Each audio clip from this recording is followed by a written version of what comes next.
Bonjour à tous. Aujourd'hui, on va faire une évaluation sur la comparaison des nombres décimaux.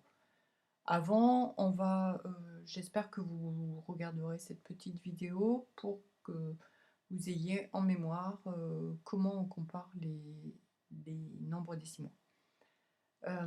Lorsque vous avez des nombres décimaux qui n'ont pas le même nombre de chiffres derrière la virgule, comme c'est le cas ici, avec 45,28 et 45,276, il faut toujours s'arranger pour avoir le même nombre de décimales, c'est-à-dire le même nombre de chiffres après la virgule. Et vous avez tout à fait le droit d'ajouter des zéros pour pouvoir comparer ensuite les parties décimales.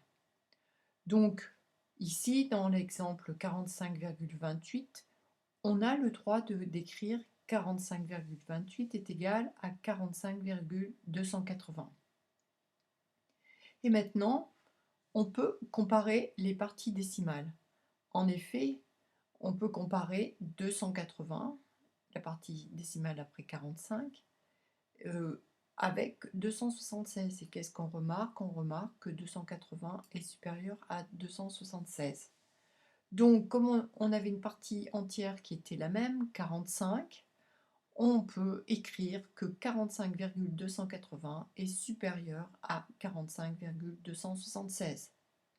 Ou encore, on peut écrire, si on revient à l'écriture originale, que 45,28 est supérieur à 45,276. Et donc, il faut vous méfier. Le nombre qui a le plus de chiffres, comme 265, 45,265, ce n'est pas toujours le plus grand.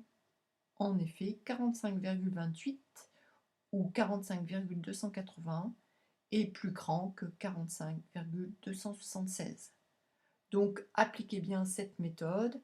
D'abord, on compare la partie entière, bien sûr, mais surtout, si les parties entières sont égales, il faut comparer les parties décimales.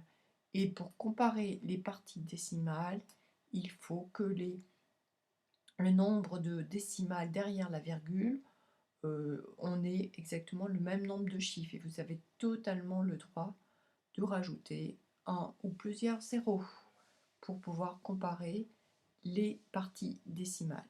J'espère que cela vous a aidé pour la petite évaluation que vous allez trouver sur le Padlet, lien sur le Padlet qui vous amènera sans doute au dossier mathématique Live Worksheet que nous avons créé pour la classe de CM2.